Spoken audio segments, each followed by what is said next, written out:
Subscribe to the Light Sport and Ultralight Flyer web video magazine with hundreds and hundreds of videos now online, including airshow coverage, Rotax engine tech tips, Rotax 377, 447, 503, 532, and 582 engine rebuilding videos, each 2 hours in length, propeller maintenance, advisories and repairs, VRS parachute saves, Bing carb updates, and much, much more. Get a yearly subscription at www.ultralightflyer.com.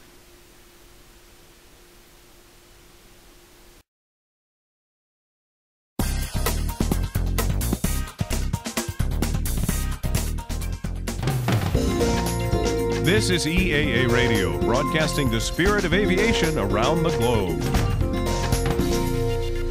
I'm Farid Guillot.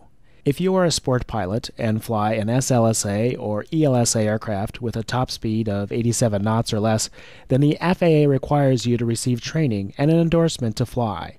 Some aircraft in this realm are SLSA, but most are experimental light sport aircraft, and currently the FAA does not allow instruction in training versions of these aircraft.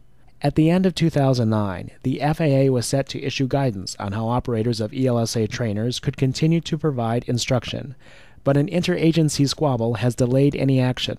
I talked with EAA Government Advocacy Specialist David Ord, who says the FAA has made a big push lately to increase transition training for aircraft in this segment, yet has not provided any regulatory means to accomplish it.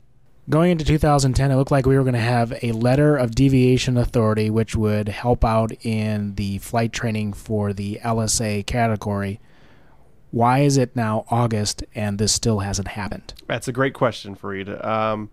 And honestly, I don't know the answer. Last year, EAA put out a LODA toolkit. It went through the FAA. We worked with the agency, and we got approval from both certification and flight standards that this was possible, and this was the route that they were going to go. We developed the toolkit, and we put it out there for our members. Since we released it, other parts of the agency, they had a different thought in line, and they didn't want the LODAs to be released, and therefore they said that they were illegal and per the regulations not just. So in the interim, it's been a real fight within the agency, and we're trying to get everybody to talk together.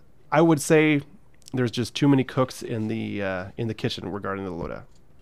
Why do we need this LODA? I mean, what suffers if we don't have this letter of deviation authority?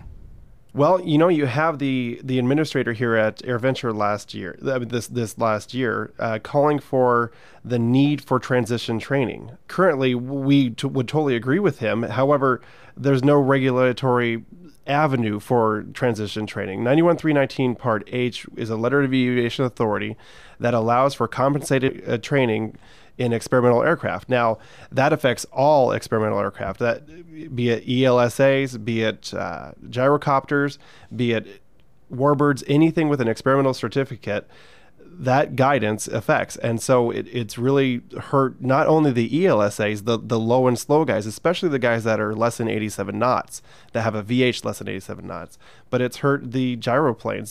There are no SLSA versions of a gyroplane. It's not permitted per the regulations, and so it's really hurt that segment, and we've all been waiting for the guidance. However, the FAA just has not been willing to work with each other.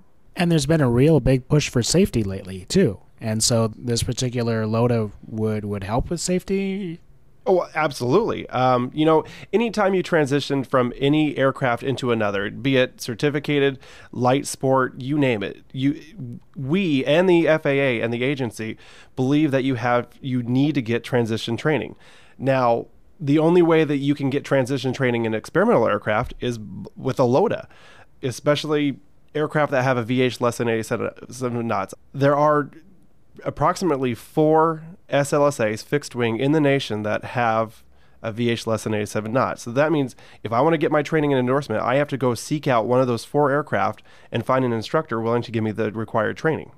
What work has EAA done in this particular area with this LODA, and what, if any, member action should be done at this point? EAA has been asking the agency to release the guidance, to develop the guidance, to provide training, to allow members that have ELSAs to provide compensated training. It's important for that small segment of aviation, and it's important for our members. Now, what can members do to help out the process?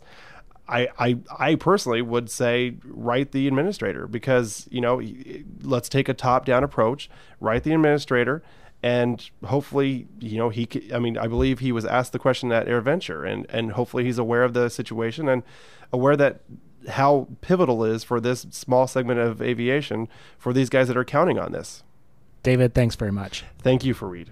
You're listening to EAA Radio.